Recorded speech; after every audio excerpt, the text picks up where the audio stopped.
set up by Blake. Comes back, Jost's drive, another save. Drury puts one right on. And the story of the first period is Karel Vejmelka, the netminder for Utah. Blake, center of the ring. His pass in the skates of Necas will hang on. He finds Aho, side of the net, swept in by Blake. Vejmelka gets across. What a save to keep it tied at 1. And now coming the other way, it's Kerfoot. Utah will win this draw. Center it. There, Coney delivers a big hit on Aho. Rather, that's Jost. Now Coney. As he's got a hold of Drury.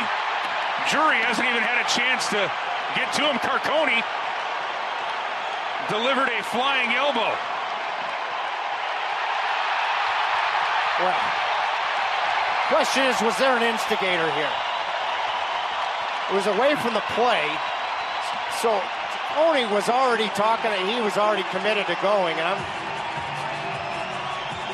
when I located the two of them behind the play. Welcome to the Canes Corner podcast. I'm Adam Gold.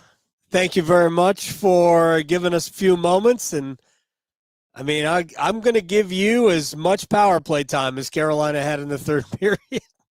My gosh. Anyway, wild, strange, frustrating, difficult night for the Hurricanes. They lose it 4-1 in Utah. We're brought to you by the Aluminum Company of North Carolina. If you need it for the exterior of your home, you can find it right there at the Aluminum Company. AluminumCompany.com on Hamlin Road in Durham. No place like it. Sammy Hannah's crew do a great job. You should check them out. I mean, I've quoted the Shirelles already tonight. Mama said there'll be days like this. There'll be days like this, Mama said.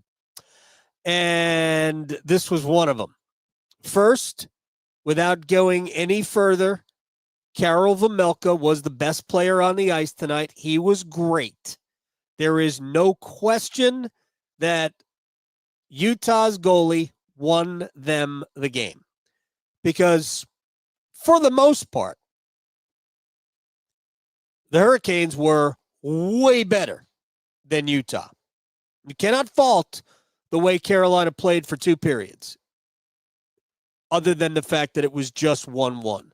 Hurricanes were out shooting, out chancing, out everythinging the club, but it was just a 1-1 game through 40 minutes. And you had the feeling, and this is the way the Hurricanes have gotten to 4 losses this year. And to be perfectly honest, if I told you the Hurricanes are going to be 11-4 at the start of the season, without telling you what Martin Necas was doing or what maybe Sebastian Aho wasn't doing, if I had said, hey, would you take 11-4 through 15 games? Everybody would have gone, heck yeah, give it to me. Put it right in my veins. So we can't complain about where this team is. And the honest truth is that other than the first game against Tampa, and I know I keep saying this, it's really just been a stretch, a little stretch in the other 3 games, in the other 3 losses. St. Louis, Colorado, and tonight in Utah. Just a little stretch. That was the difference in the game. Tonight it was, 2 minutes and 18 seconds of the third period. 3 goals. And actually almost a fourth. One went off the crossbar, didn't cross the goal line. Poor officiating. I mean, you got to be able to tell from that close that it didn't hit the back bar. But they scored, I guess, maybe the, was it Logan Krause or Lawson Krause put his arms up as though it was a goal. Jacob Slavin's like, nah, man, hit the crossbar. Didn't go in. So that goal didn't count, but Utah scored probably 30 seconds after that. Didn't really matter. Actually, maybe a little bit longer after that, but again, didn't matter. They were all over it in that stretch. And then Carolina went to the power play for basically the rest of the game and didn't score a goal. My gosh. All right, so there's a few things I just want to hit on real quick. And again, based on my delirious nature in the wee hours after the game in Vegas, which Carolina won, this is going to be relatively brief, but I'll make it up to you. Saturday, Sunday, I'll make it up to you, I promise. So let's just deal with a couple of things. First of all, the power play. Because we're going to sit here and we're going to cry about a power play that has gone cold when Carolina's first goal came off the power play, which was excellent. And their second power play, also in the second period, was arguably better than the first power play. It just didn't get a goal. There were probably 3 really good chances on that power play. Svechnikov had one in front.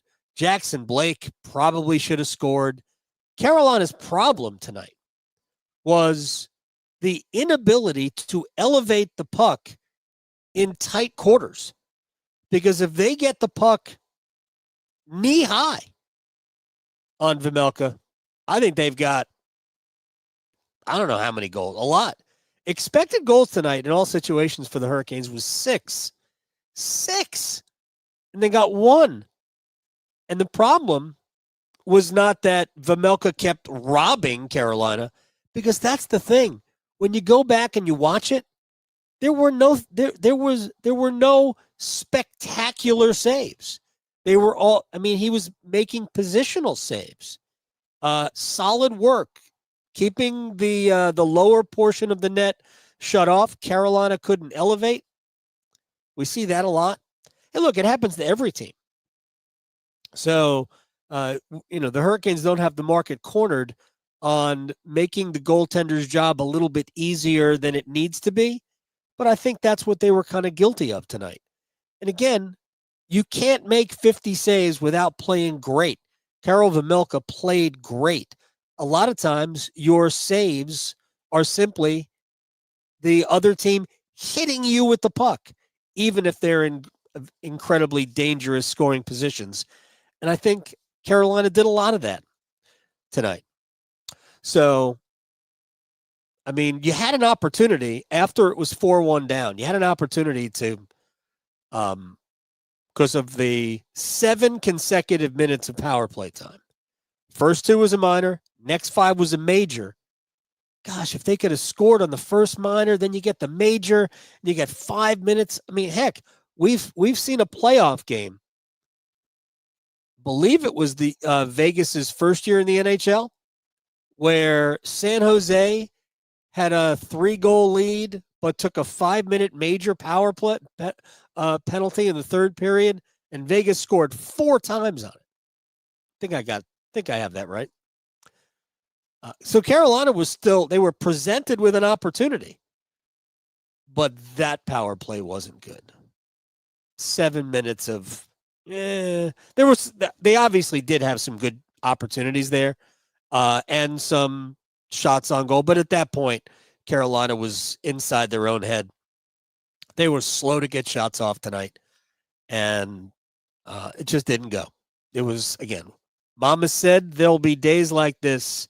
There'll be days like this, Mama said. The Shirelles, if you need them. All right, let's just talk about a couple of things. First of all, the good. It's got to be some good, right? Martin Necas was good. He got another goal tonight, his 9th of the season. He ties Jack Roslovic for the team lead in that department. And it was a power play goal. Carolina came in, 1 for their last 14 on the power play. Doesn't seem much better tonight, although, the power play, I think, had some good moments. Now 2 for their last 20 with the man advantage. They're going to have to obviously maybe, I like Jackson Blake on it. I like Jackson Blake on it a lot. He did a lot of the same things that Seth Jarvis does. What he didn't do it was fast enough, because I do think that Aho fed him beautifully for a goal, and he was just too slow to get the shot off, and like everybody else, he couldn't get it up. Come on, you're a young guy. You should be able to. Never mind. But I think Blake played well. And I will be interested, and I'll kind of fold this into it here. Sebastian Aho, we have now played 15 games. He has no 5-on-5 goals. 0. In fact, he doesn't have a goal in regulation that wasn't an empty net goal this year. Think about that. Think about 15 games. Aho had an empty net goal, I think it was against the Devils before they hit the road. He scored twice in overtime on the first road trip, and that's it. He got an assist tonight on the Necas goal, so great. But and I contend he hasn't played badly. The offensive part of his game, just has not kicked on yet. And I also think that the offensive part of Andrei Svechnikov's game hasn't kicked on yet. He's got 5 goals. I think 2 of those are empty net goals. But Andrei is a grade A chance waiting to happen. He had 5 of them tonight without a goal. Jackson Blake did as well. Like I said before, I think Blake needed a quicker release on a couple of his opportunities tonight. I think Andre got good shots off. They were just very savable. So, and this is what we've seen from Svechnikov a lot over his career, is that for all of the skill, sometimes his hands betray him. I mean, the quality of the opportunities that Andrei Svechnikov had tonight, that could have been a hat trick. I mean, to be no joke, could have been a hat trick. Maybe should have been. But he didn't score. And I do think that Aho is just right now he's inside his own head. I think he's trying too much, too hard to force the issue, and I think it's working against him. That's the way I feel about it. Because again, I thought he played well through 2 periods, but he had no shots. His passing was brilliant. He was creating opportunities for other players. And that's great.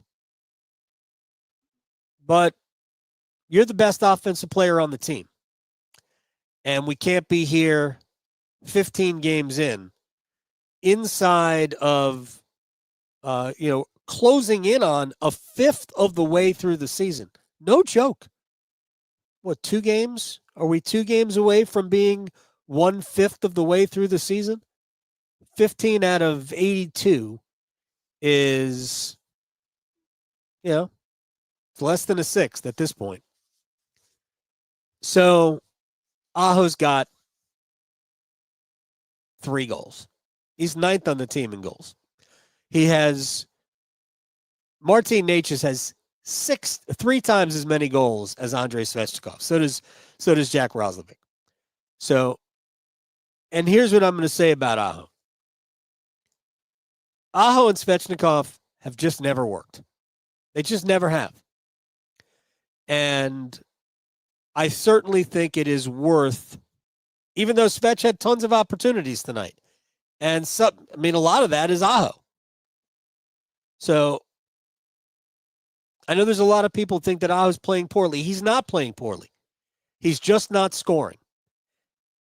Unfortunately for him, scoring is a big part of what Carolina needs from him. And they're not getting it right now. Of course, they're getting it from a lot of other places. So it hasn't hurt them in the standings. And I would argue that this game tonight wasn't about Sebastian Aho not scoring. It was about Carolina as a group not scoring. But since he's the best player, he's got to score. And he has not done it. So until that happens, what did Rob Brindamore tell me in the pregame show? It's a look in the mirror type of a situation. What more can I be doing? My only caution to that is I think I know the player and how he approaches things pretty well. In general, I don't think he is the same player when he is trying to force the issue. He is a player that is a very much a with the flow of the game offensive ability. And right now, he's just not being able to find that flow. When he does, and he will, he'll go on a 3-4 week scoring binge. Does it every year. He'll do it again. But it hasn't happened yet for him. So you've got Necas, who scored a goal again tonight, now goals in 11 straight. Not goals in 11 straight, points in 11 straight. A lot of them goals. You have Gostisbehere with the pass, which is in a perfect spot, not to mention the basically tricking the goaltender into thinking you were going to shoot it. But they just need more from number 20 offensively. Again, he's played well, really well, but they just need him. So here's what I would do if I was Rod Brindamore. Let's just assume that Seth Jarvis can't play, and we'll talk about that briefly. Let's assume Seth Jarvis cannot play on Saturday. I'm going to say it out loud. I'm going to speak it into existence. Give me Aho in the middle, Martinook on the left, Jackson Blake on the right. See ya. That's what I want to see. That for a game against Ottawa, that's what I want to see. Jordan Martinook will get Sebastian Aho going. Or maybe you do that with Necas. Although I would leave Necas, Kotkaniemi, and Robinson alone, even though less than 24 hours after the head coach praised his, air quotes here, top line, they defensively were bupkis tonight. They were essentially kick out the Andrei Svechnikov skate blade comes off, leads to Mikhail Sergachev's goal that made it 3-1. Kick out that. The Necas, Kotkaniemi, Robinson line was on the ice for the other three. In fact, Necas and Robinson were each -4 tonight. A -4. It was one of those nights where, A, some of it was bad luck. B, some of it was poor defensive coverage. They got burned for it tonight. Another thing, and I might have alluded to this at the beginning, in all 4 of Carolina's losses, all 4, they had pockets of the game where they absolutely either dominated play or had all of the scoring chances. Second part of that is what happened on opening night, because Carolina wasn't any good, but neither was Tampa, and Carolina had the better scoring opportunities by a wide margin. They just got 1 goal out of it, the Jordan Staal goal to open the season. The Lightning got 2 power play goals, and then they shut it down in the third period. And when they do that, you're just not scoring any goals. But in all 3 of the other losses, it's the same thing. How did you only get 1 there? How did you only get 1 here? How did the Hurricanes only score once in the second period? They absolutely thrashed the hockey club, and they couldn't get anything out of it. Again, I would just separate Aho and Svechnikov.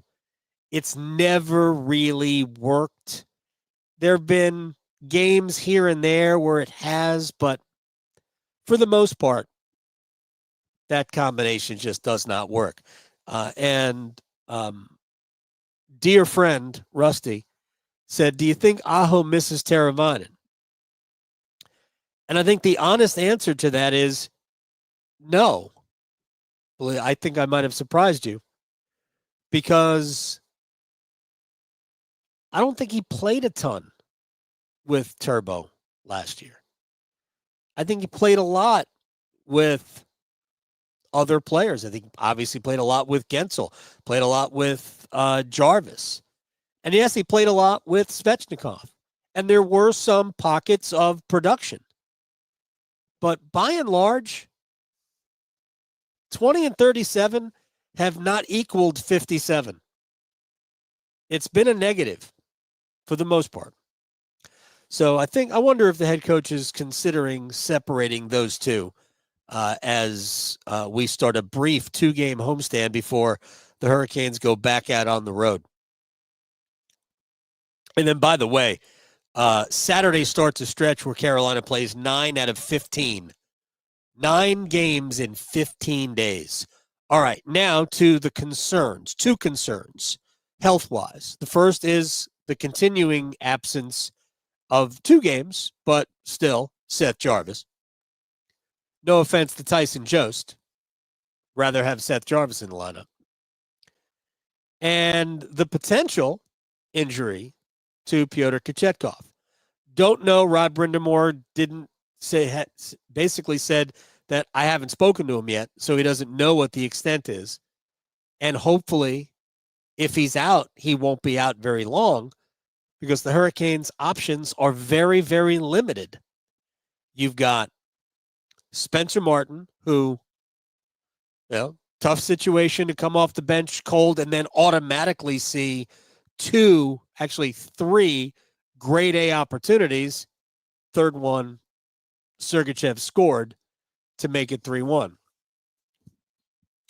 But if Kochetkov can't go, you've got Martin and Yanni Peretz probably backing him up. And I said this last year when Peretz came up to play. I watched him. He is not ready for the NHL just yet.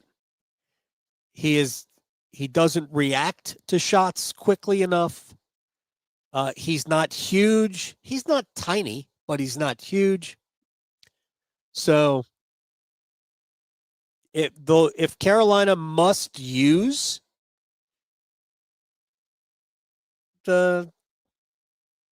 if they must use Peretz, they're kind of in trouble. So it's going to be a steady diet of Spencer Martin, assuming that Carolina doesn't have Kochetkov and Freddie Anderson's not ready to come back. So anyway, that's the goaltending situation. The Jarvis thing, hopefully he'll be back sooner rather than later. I've said this before, but the fact that he's not playing, to me, is worrisome. Unless whatever the injury is wholly unrelated to the shoulder surgery he had in the offseason. And we don't know. So I'm not going to speculate. I'm just going to say this. If they have to play without him, it's pretty tough. This is tough. He hasn't kicked on yet either, but he's just another weapon. And eventually your weapons will fire. So hopefully he won't be out very long, but they should find out. My guess is tomorrow sometime, but certainly by Friday, we'll have that. That's pretty much it. It's one of those frustrating nights where the power play ultimately lets you down late, but you did get a power play goal. The penalty kill was good. The goaltending was okay. Wasn't great, obviously. But just to quote the Shirelles again, Mama said, right? There'll be days like this. And that's what the Hurricanes had to deal with tonight. 2 best lines, by the way, were the Staal line and the Little Staal line. Big Staal, Little Staal. I don't understand what Michael Carcone was doing, but he decided he wanted to fight. Maybe Jack Drury said something to him after they hit on Tyson Jost.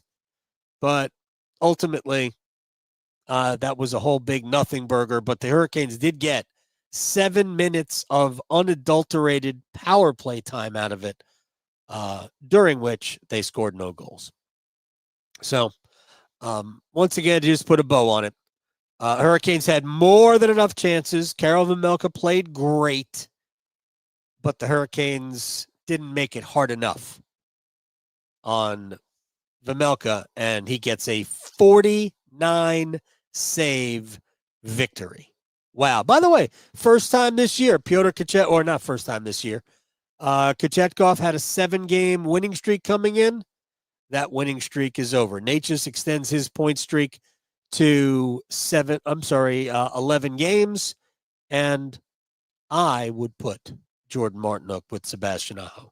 Frankly, put Martinook, Aho, and me. I can't skate. And I think they'd score some goals. All right. We'll see you during an earlier time on Saturday. This has been the Canes Corner podcast. I am Adam Gold. If it's for the exterior of your home, any improvements, you can find them at the Aluminum Company of North Carolina on Hamlin Road in Durham. No place like it. Sammy Ann and his crew do a great job.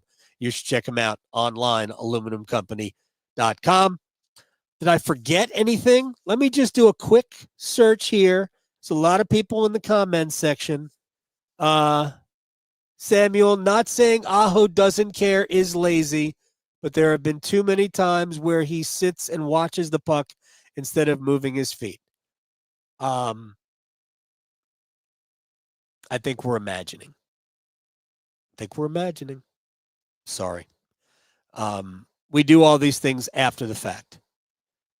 Aho made brilliant passes tonight that did not get finished, and that's not on Aho. What I would say, though, is that I do think that when he gets in these funks, he overthinks it.